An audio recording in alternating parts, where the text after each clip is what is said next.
여러분 안녕하십니까? 현상에 대한 분석을 통해서 문제의 본질을 파악하고 나아가 진실에 가까이 가고자 노력하는 김로벨TV입니다. 기온이 많이 내려갔습니다. 이번 주 내내 굉장히 추울 것 같은데 외출 시에 이제 든든하게 옷을 입으셔야 하고요. 특히 밤에 상수도관 그 동파에 조심해야 되겠습니다. 그 동파 잘못되면은 벽을 뜯어야 되는 아주 심각한 상황이 발생하지요. 여러분 2002년 1월 현재 우리나라는 더 이상 민주주의 국가가 아닙니다. 독재 국가입니다. 개인의 자유가 위축되고 사생활이 국가 권력에 의해서 마구 침해받고 있습니다. 이러한 상황이 계속되면 대한민국은 디스토피아가 될 수밖에 없습니다. 저는 개인적으로는 디스토피아가 반쯤 와 있다고 생각합니다. 이거 뭐 무슨 또 쓸데없는 얘기를 하냐 하실지 모르지만 오늘 내용을 잘 들으시길 바라고요.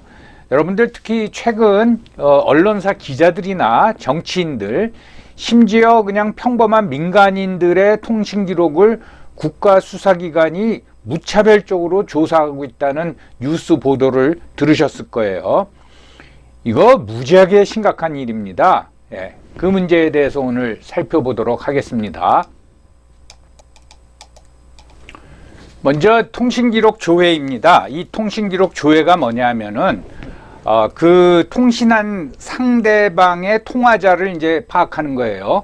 그 내용을 보도된 걸 보면 먼저 야당 국회의원 105명 중에서 71명이 통신기록 조회 대상자가 된 거예요. 그러니까 뭐 한 70% 정도 되겠죠. 이들에 대해서 공수처, 검찰, 경찰 등 수사기관이 통신기록 조회를 했습니다. 국회의원도 뭐 무차별적으로 하는 겁니다. 그러니 뭐 우리 같은 사람은 뭐 어디다 소리도 못 내죠. 그래서 결국은 그 야당이 공수처장을 이제 고발을 했습니다. 근데 참 한심해요, 야당. 제가 야당을 흉보고 비판하는 이유가 다 있습니다. 이렇게 당하고 뭐 그냥 공수처장 고발하고 이제 끝났거든요. 그리고 공수처가 윤석열 후보 취재기자 한 30여 명 된다 그러죠. 이들에 대해서 무더기로 통신기록 조회를 했어요. 그뿐만 아니라 윤석열 후보하고는 상관없이 공수처가 출범한 후에 공수처에 대해서 비판적인 그 기사를 썼겠죠. 그 사람들 또 수십 명에 대해서도 통신기록 조회를 했습니다.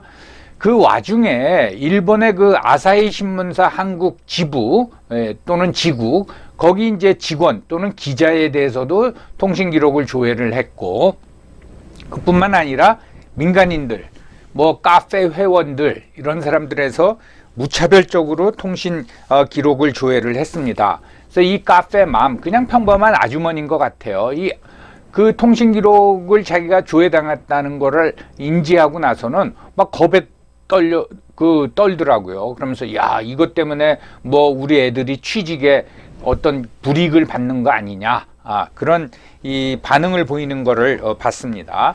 그걸로 끝나는 줄 알았더니 또 지금 정권 출범서부터 그런 일이 있었지만은 통신기록 조회가 아니라 통화기록 조사.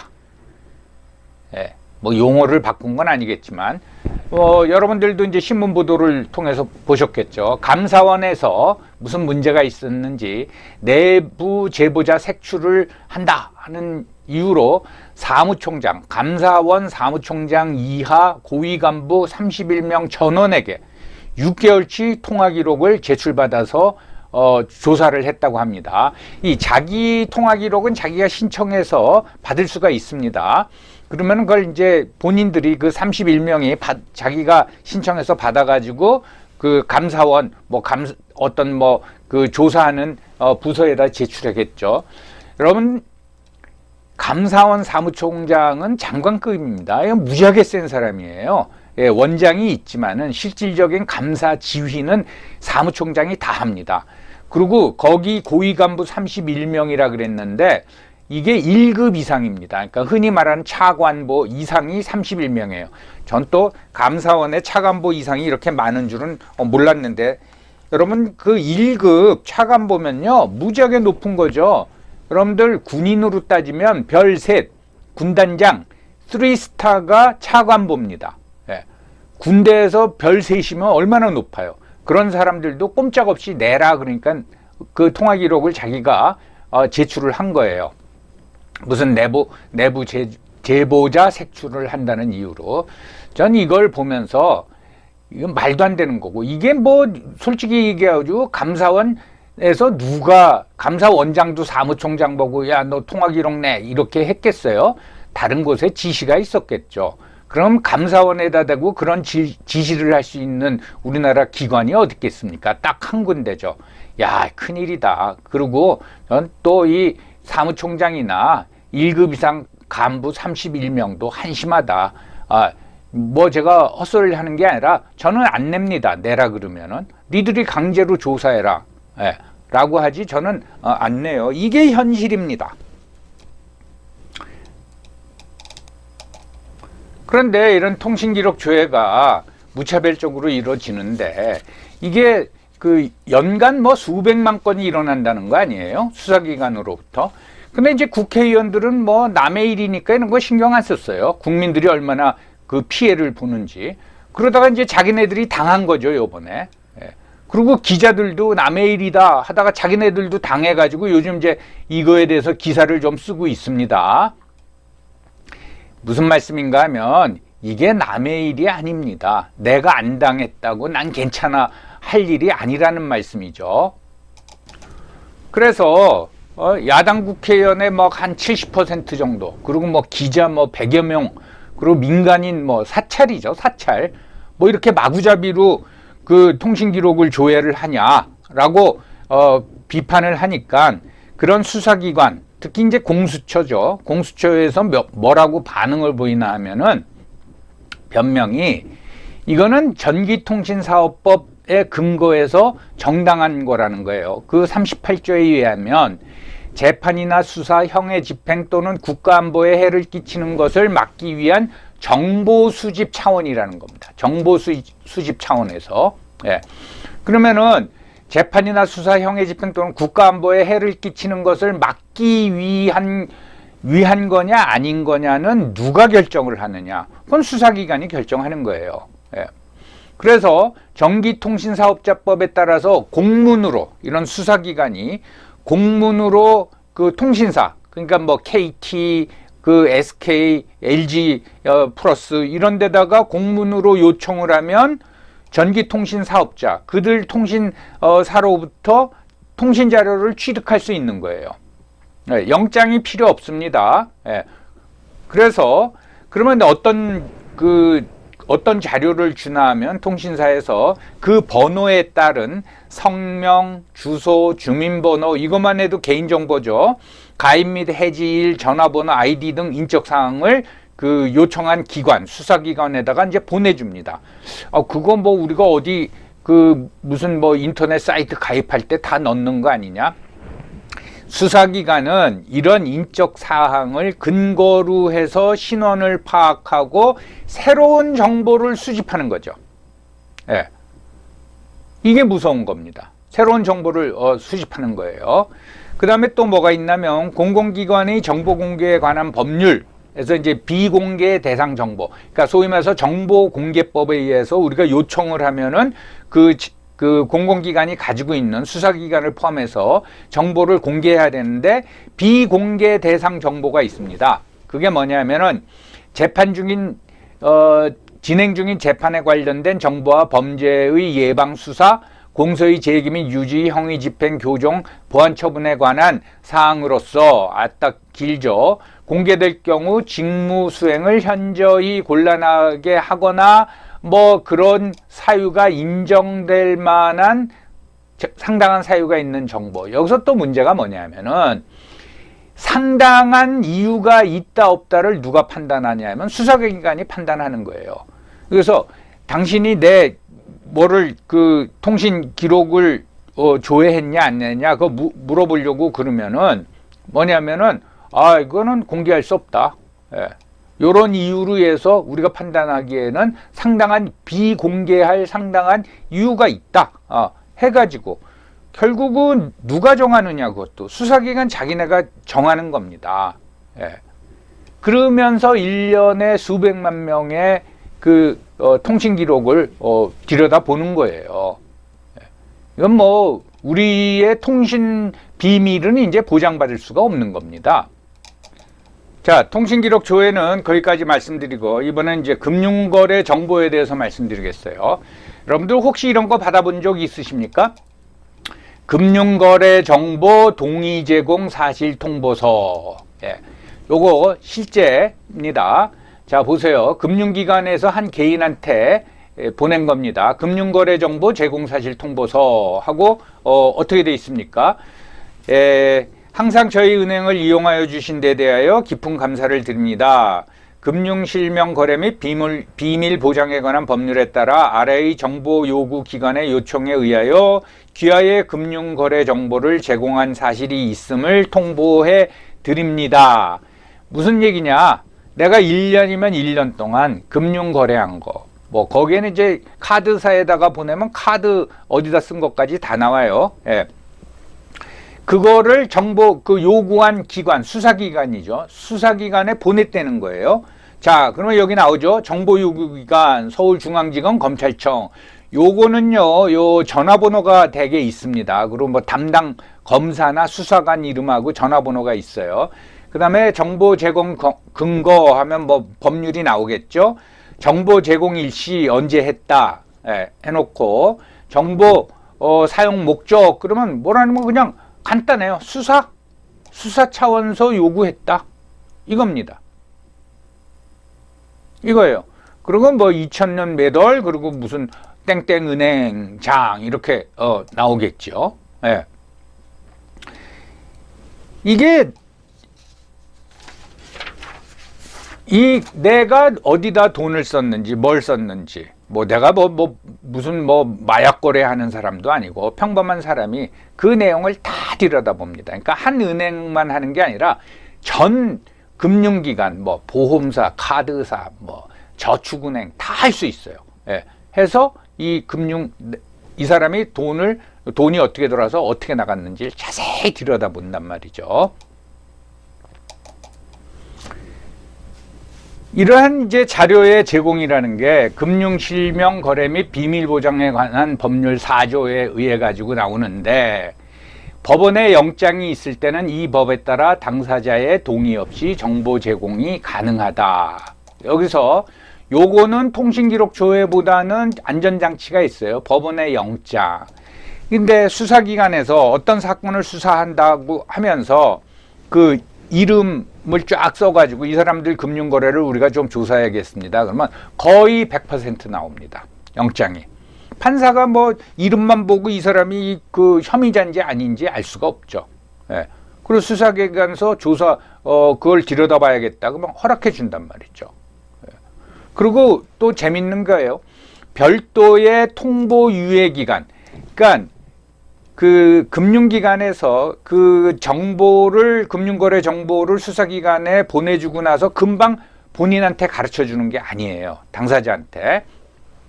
별도의 통보 유예 기간을 받지 않았다면 정보를 제공한 날로부터 10일 이내에 거래 정보의 주요 내용, 뭐 제공일 등을 서면으로 통보해야 된다. 이 통보한 게 아까 여러분들 그 화면에 띄웠던 금융거래 정보 제공 사실 통보서예요. 그런데 여기서 재밌는 게 통보 유예 기간, 대개 수사기관이 그 정보 제공을 요청할 때는 통보 유예 기간을 특정을 합니다. 대개 3개월입니다.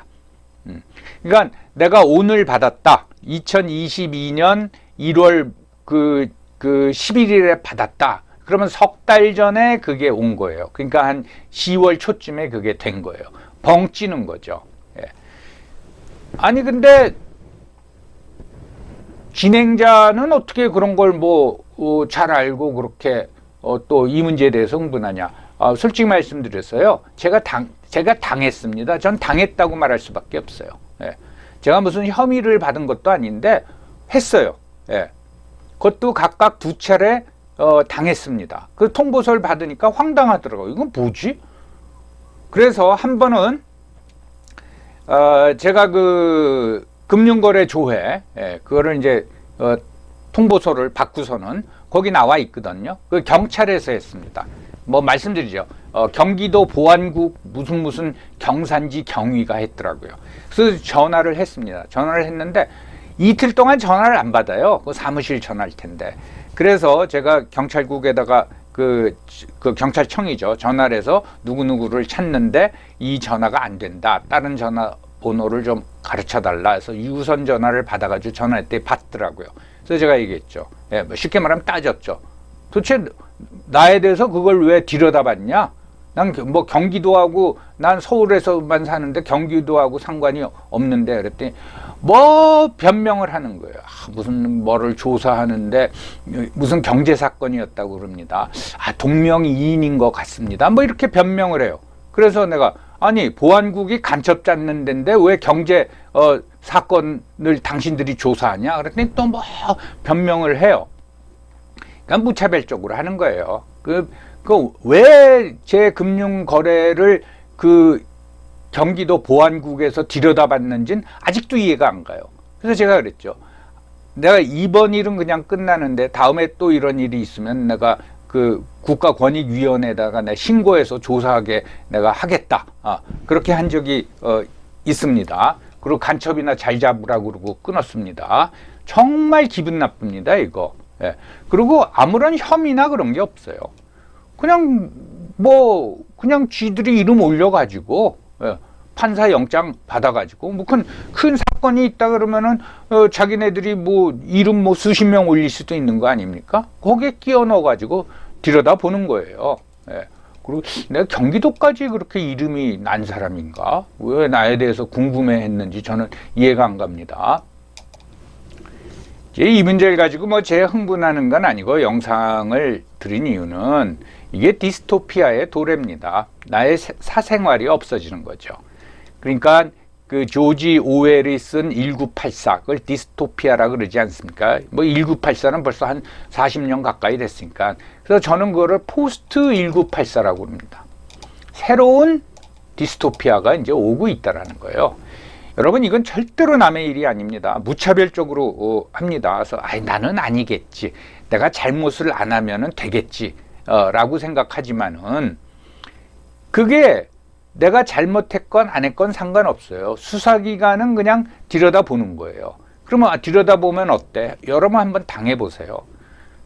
여러분 자기의 프라이버시가 아무 이유 없이 침해받은 것처럼 기분 나쁜 일이 없습니다. 누가 나의 동선, 누구랑 통화했는지, 돈을 어떻게 썼는지 누가 알고 있다. 그거 굉장히 기분 나쁜 일입니다. 그리고 그거는 나의 사생활, 나의 행동을 굉장히 위축시킨다는 거죠. 그러니까 이건 기본권 침해입니다. 표현의 자유와 통신의 비밀을 침해하는 거예요. 통신의 비밀을 침해하는 겁니다.